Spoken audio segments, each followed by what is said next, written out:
jini krip dhe jini dritë, le ta bëj jeta juaj dikë tjetër të etur, bëhuni një dritë në errësirën e dikujt tjetër. Hiqeni veten tuaj nga mendja dhe po ju them, Perëndia do të bëj për ju në 5 minuta më shumë nga sa ju keni bërë gjithë jetën.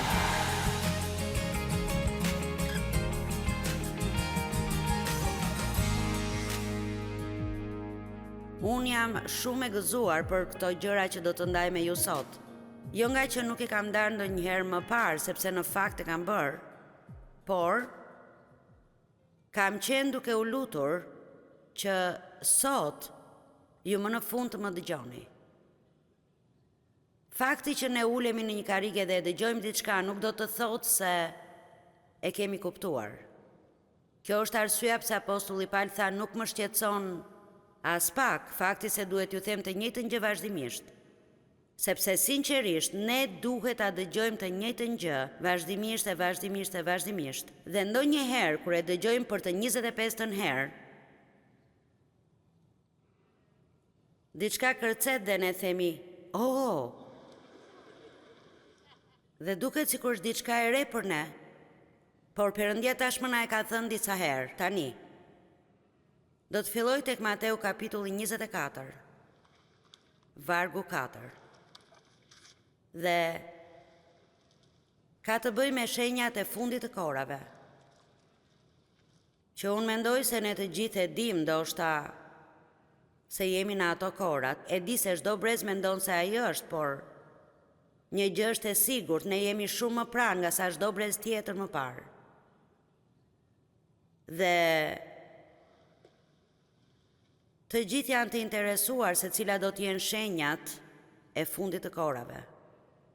Mirë, po të lexoni Mateu 24 dhe të shihni se ç'po ndodh në botë sot, duket se jemi shumë pranë tyre. Një gjë nuk e thot këtë këtu, por na thuhet se do të ketë kaq shumë mashtrim, dhe ne e dim se mashtrimi vjen nga djalli, e kemi thënë më parë, se mashtrim do të thotë të besosh një gënjeshtër. Ne jemi mashtruar kur besojmë gënjeshtra. Për shembull, për shumë vite në jetën time unë besoja se do të kisha gjithmonë një jetë të dorës së dytë nga që babai im më kishte abuzuar seksualisht. Thjesht besoja se kjo më kishte dëmtuar mua dhe jetën time dhe pavarësisht se ç'kishte ndodhur më parë, unë nuk mund t'ja dilja mban. Por kjo ishte gënjeshtër, por për sa kohë unë e besoja, ajo do t'ishte realiteti im. Dhe kur unë zbulova se Perëndia mund të më shëronte, dhe jo vetëm të më shëronte, por nëse unë i besoja atij, ai do të më kompensonte. Bibla thot se ai do të ma shlyej borxhin për turpin e rinisime. Perëndia është kompensimi ynë. Por nëse ju vazhdoni të përpiqeni të mblidhni borxhin, forca, nëse vazhdoni të përpiqeni të mblidhni borxhin tuaj, atëherë Perëndia nuk mund të përfshihet e ta bëj këtë për ju. Kjo është arsyeja pse ai na thot të falim, madje të shkojmë edhe më tej, ti duam e të lutemi për armiqtë tan, jo nga që ata e meritojnë apo nga që është e lehtë që ne ta bëjmë, por e lejon Perëndin të punoj. Dhe po ju them, kur Perëndia fillon punën me dikë, djalli më mirë të largohet nga rruga, sepse Perëndia do të fitojë. Por Bibla thot se në ditët e fundit, mashtrimi që do të vinë në tokë do të jetë aq i madh, saqë sikur Perëndia të mos i shkurtonte ato ditë për shkak të zgjedhurve, asnjë miesh, dëgjoni këtë, asnjë miesh nuk do të mund t'i rezistonte mashtrimit që do të vijë mbi tokë. Ne duhet ta nxjerrim kokën nga rëra dhe të kuptojmë se ne jemi duke jetuar në kohë vërtet jashtëzakonisht të rrezikshme. Por unë nuk kam frikë ta jetoj jetën time, sepse jam në duart e Perëndis, nuk jam në duart e djallit, jam në duart e Perëndis. Dhe jam në duart e Perëndis sepse unë di si të punoj me Perëndin për të penguar djallin, jo që të më sulmoj, por për ta penguar që të fitoj. Kur vjen kundër meje, armiku do të vi kundër nesh në për një rrugë dhe do të largohet në për 7 rrugë, nëse dim si të qëndrojmë kundër tij. Kështu, fillojmë nga vargu 4, thuhet, ata donin të dinin Kur do të ndodhin këto gjëra? Dhe çfarë duhet të presim? Dhe Jezusi u tha atyre, runi se mos ju mashtron ndonjëkush. Kështu ju nuk mund të mendoni se qëndroni mbi mashtrimin, sepse unë mund t'ju them se nuk jeni. Nuk ka asnjë këtu që është aq frymëror sa që t'jetë e pamundur për të mashtrohet. Kjo është arsyeja pse në gjithë Biblën na thuhet të ruhemi, të rrim sy hapur e të jemi vigjilent. Runi se mos ju mashtron ndokush. Sepse shumë do të vinë emrin tim, duke thënë unë jam Krishti dhe do të mashtrojnë shumë njerëz, atëherë do të dëgjoni të flitet për luftra dhe për ushtima luftrash, runi të mos shqetësoheni, sepse të gjitha këto duhet të ndodhin. Por ende marrimi nuk do të ketë ardhur. Do të ngrihet pra popull kundër populli dhe mbretëri kundër mbretërie. Do të ketë zi buke, murtaj dhe tërmete në vende të ndryshme, por të gjitha këto gjëra do të jenë vetëm fillimi i dhimbjeve të lindjes. Tani, ne jemi duke patur sot më shumë fatkeqësi natyrore nga sa kemi patur ndonjëherë më parë, vetëm nëse nuk kanë patur mënyra për t'i raportuar fatkeqësitë kohë më parë dhe ato gjithmonë kanë ndodhur, por shërbesa jon ka qenë e përfshirë në ndihmën e njerëzve në 168 fatkeqësi kombëtare vetëm në vitet e fundit. Houston pati përmbytje disa kohë më parë dhe është përmbytur përsëri. 7-10 cm shi. Dhe aeroportët u mbyllën dhe njerëzit donin të vinin në këtë konferencë dhe nuk vinin dot. Ndodh një uragan këtu e bi një zjarr atje. Vitin e kaluar ishim në Kaliforni dhe gjithçka ishte përfshirë nga zjarri. Ka shumë njerëz të lënduar prej këtyre fatkeqësive. Dhe njerëzit pyesin, e po çfarë po ndodh? Ku është Perëndia në gjithë këtë? E dini ka një shkrim në Bibël që thot, sa më shumë që shtohet mëkati, tani dëgjoni këtë, aq më shumë toka rënkon, duke pritur për shpengimin e fëmijëve të Perëndisë. Kështu mendoj se toka po rënkon, mendoj se po thërret me zë të lartë. As ajo vetë nuk mund të duroj më shumë nën peshën e mëkatit të mos besimit në botë sot. Tani, do t'jeme sinqert me ju, edhe pse unë jam përpara miliona njerëzve në televizion dhe jam si tani para publikut gjithkohon. Unë bëj një jetë shumë të izoluar dhe kjo ndoshta duket e çuditshme, por kështu është. Dhe kur unë flas me njerëz në shërbes dhe jam vërtet gjithandej kudo dhe janë të përfshirë në më shumë gjëra se sa jam unë, t'jeme sinqert, unë gjithmonë sikur jam ndjerë se thjesht duhet të merrem me punët e mia dhe të bëj atë që ndjej se Perëndia do që të bëj, të qëndroj në rrugën që ai më ka dhënë të ndjek, dhe kjo po funksionon, kështu që s'kam ndërmend ta ndryshoj. Sepse ndonjëherë kur ju shkoni dhe përfshiheni në shumë gjëra, nëse nuk jeni vërtet shumë të fortë dhe shumë njerëz janë, por është e lehtë të ngecesh në gjëra që vërtet nuk kanë as pak kuptim, por disa nga gjërat që unë po dëgjoj janë vërtet budallallëqe. Po them sinqerisht, thjesht budallallëqe. Dikush më tha sot dhe në fakt ma tregoi atë në internet për një grup njerëzish që dikur ishin të krishterë të fortë dhe tani po u arrëfejnë mëkatet e tyre bimëve. Dhe mendova, tani unë e di se kjo do të më hapte lashe, por dikush duhet t'ua thot juve të drejtën. Perëndia bëri bimët dhe bima nuk mund t'i falë mëkatet. Dhe për mua këto gjëra janë shumë qesharake, mendoj si mund ta besoj dikush këtë gjë. Kjo është arsyeja pse duhet të vazhdojmë të predikojmë të vërtetën, të vazhdojmë të mos e sheqerosim atë, të mos përpiqemi ta bëjmë të butë e të ëmbël që ta gëlltisin të gjithë. Nëse mendoni se jam e ashpër ndonjëherë, duhet të dëgjoni të Jezusin. Ju gjarprinj, ju pjellën e përkash, ju jeni veç se farisej një hipokrit, tha ai, varet të zbardhura plot eshtra të vdekurish. Unë mendoj se jam shumë e butë.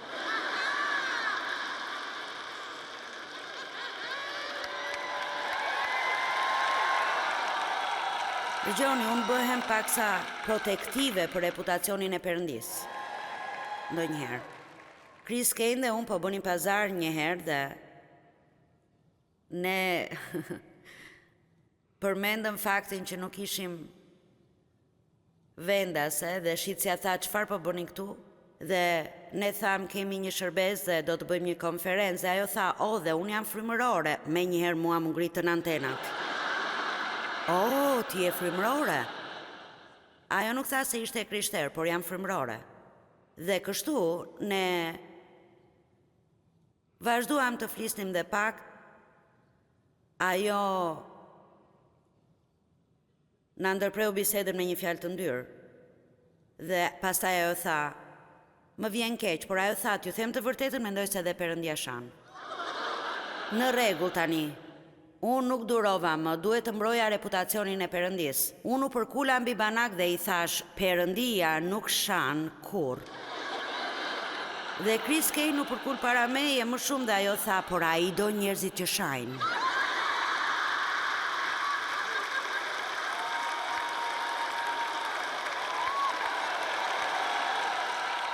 Dhe ajo që Perëndia më foli më vonë ishte, ti do të pastrosh peshkun që nuk e ke zënë ende.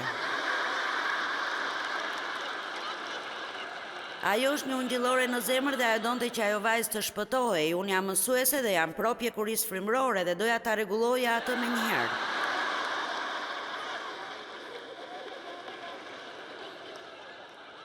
Por ka shumë gjëra të çuditshme në botë, Zot ki mëshirë.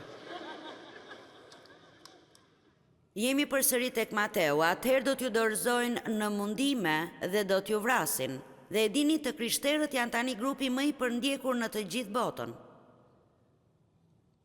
Dhe po ndodh edhe këtu gjithashtu. Pikërisht në Amerikë.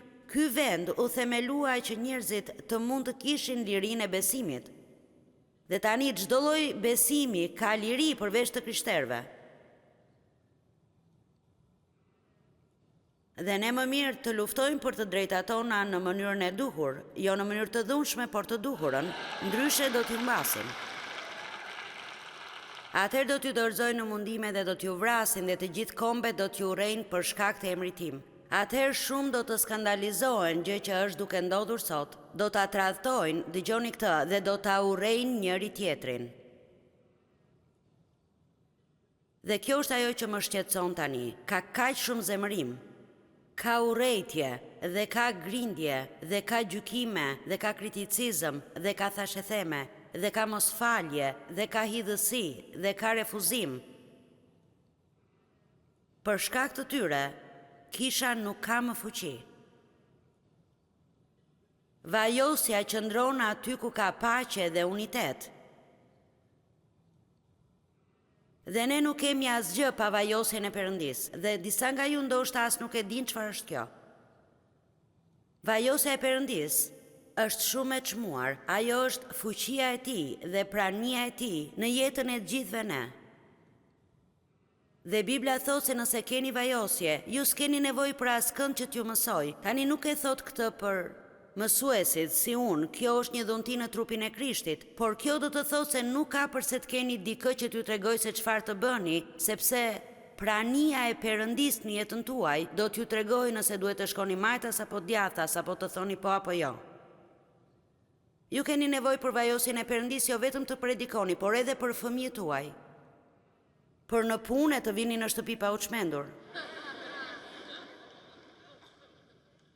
Thjesht do ta them këtë shumë qartë. Ju nuk do të keni vajosjen e Perëndis dhe të urreni dikën në të njëjtën kohë. Tani unë e di se ky nuk është mesazhi i parë që ju keni dëgjuar mbi faljen e njerëzve dhe nuk do të flas për këtë sot, por nëse vazhdoni të zemëroheni e të mbani inat, atëherë keni nevojë ta dëgjoni mesazhin sepse ende se keni kuptuar. Ju thoni, por ti nuk e di çfarë më kam bërë, nuk ka rëndësi. Dhe nuk e them këtë t'i lëndoj ndjenjat dikujt, dhimbja jonë është e rëndësishme dhe ajo që kemi kaluar është e rëndësishme, por nëse Jezusi mund të bënte për ne atë që ai bëri, ai vdiq për ne kur ne as nuk e njihnim. Forca, mos më shikoni sikur se dini për çfarë po flas. Asnjë nuk më ka bërë mua aq të këqija sa i kam bërë unë Perëndis. Dhe ai më fal mua përsëri. Dhe çfarëdo që ai na jep neve, ai pret që t'ua japim të tjerëve. Kjo është. A më besoni mua, ngrini dorën. Unë do t'ju them juve se unë besoj se këto janë disa nga problemet më të mëdha që ne kemi në botë sot. Është gjithë kjo urrejtje dhe zemërimi dhe është shumë e tmerrshme. Është vërtet shumë e tmerrshme.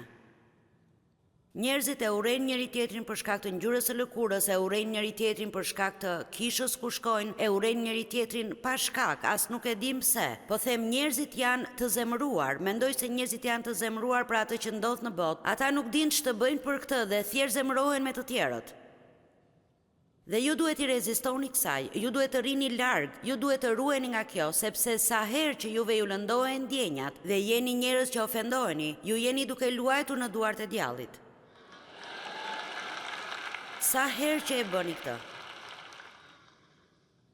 Tek 2 Korintasve, kapitulli 2, mendoj është në vargjet 10-11, Pali tha, ne falim që të mos na mposht Satanai, sepse ne i dim qëllimet e tij. Ju nuk falni sepse është e lehtë, ju falni sepse ju nuk doni që djalli të ketë një derë të hapur në jetën tuaj. Unë luta para se të vija këtu, Zot të lutem, le ta dëgjojnë njerëzit atë që do të them sot. Po them, unë dua që ju vërtet ta dëgjoni, dua ta kuptoni sa që kur të shkoni në shtëpi, të bëni disa ndryshime. Unë dua që askush të mos largohet nga ky takim i zemëruar me dikë tjetër. Mirë, a keni ndonjë grimt zbesim për këtë? Nuk e di. Po them,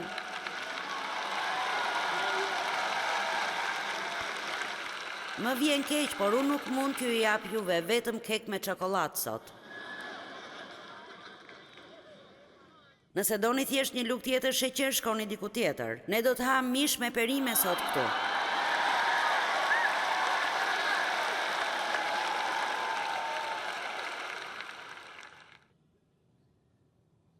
Forca, tani arrit tek pjesa që më pëlqen. Atëherë shumë do të skandalizohen, do të tradhtojnë njëri tjetrin dhe do të urrejnë njëri tjetrin dhe do të dalin shumë profetë rrem dhe do të mashtrojnë shumë njerëz. Ja ku është vargu 12. Dhe duke qenë se paudhësia do të shumohet, shumë kujt do t'i ftohet dashuria. Kjo është një nga shenjat e fundit të kohërave. Pra dashuria e trupit të madh të njerëzve do të bëhet e ftohtë, sepse kur ata përfshihen në ligësinë që po ndodh sot në botë dhe në të gjitha problemet e botës, ata do të zemërohen të gjithë dhe e dini zemërohen me Perëndin dhe nuk e kuptojnë dhe bla bla bla, dhe ajo që ne duhet të bëjmë është të kuptojmë se është djalli. Ky është djalli, ky është djalli, ky është djalli. Pra kush është?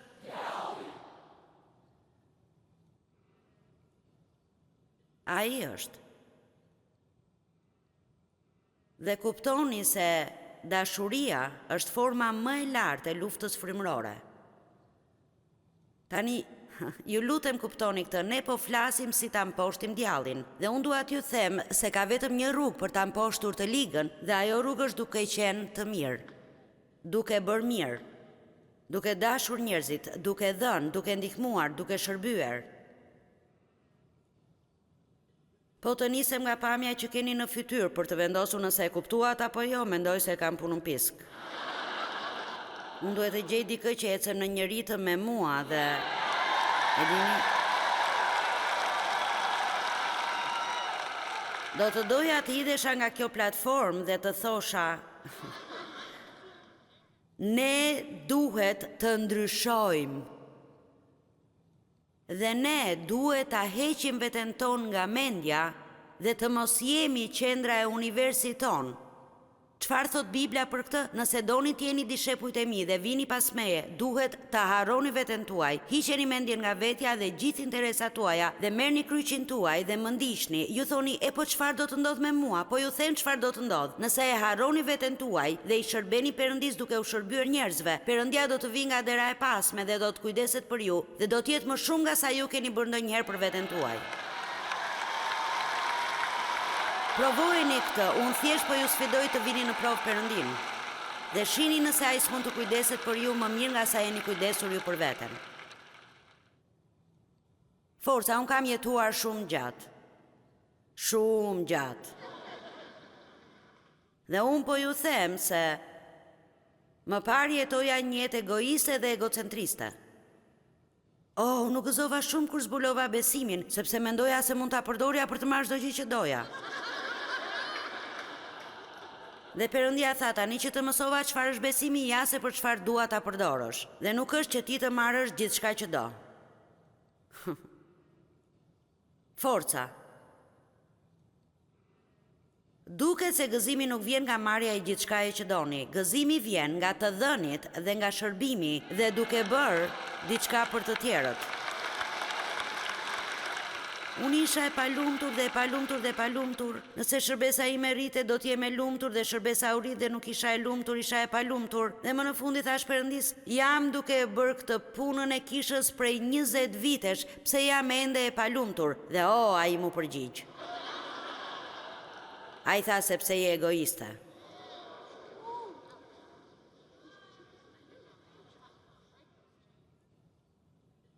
Pyes vete nëse dikush nga ju duhet të ishte atje atë ditë që unë u luta kështu. Po për mua, po për mua, po për mua. Por Krist më tha diçka interesante sot kur po flisnim për këtë. Ajo tha, ti duhet u thuash njerëzve çfarë është dashuria.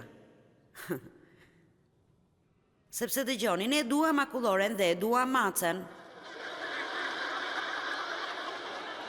Dhe ne i duam filma dhe e duam shtëpin tonë, e duam Perëndin dhe i duam njerëzit. Ju nuk e doni akulloren.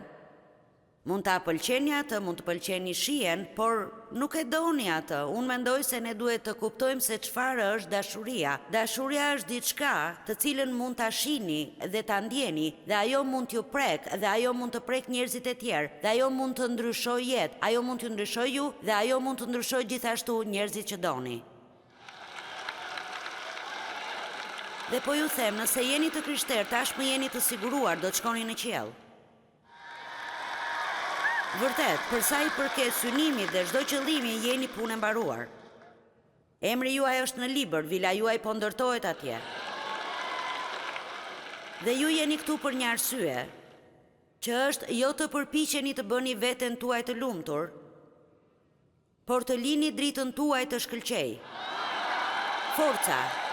Jini krip dhe jini drit, le ta bëj jeta juaj dikë tjetër të etur, bëhuni një dritë në errësirën e dikujt tjetër. Hiqeni veten tuaj nga mendja dhe po ju them, Perëndia do të bëj për ju në 5 minuta më shumë nga sa ju keni bërë gjithë jetën.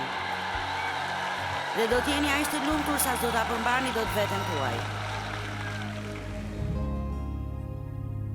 Mendoj se shumë nga ne besojnë se ne po jetojmë në fundin e kohërave për të cilat Jezusi flet në Bibël. Dhe në këtë fjalë thuhet se gjatë asaj kohe dashuria jon për të tjerët do të bëhet e ftohtë. Por ne mund ta kapërcejmë këtë thjesht duke bërë diçka të mirë për dikë çdo ditë. Kur ecim në dashuri të vërtet, do të përjetojmë gëzimin e vërtet.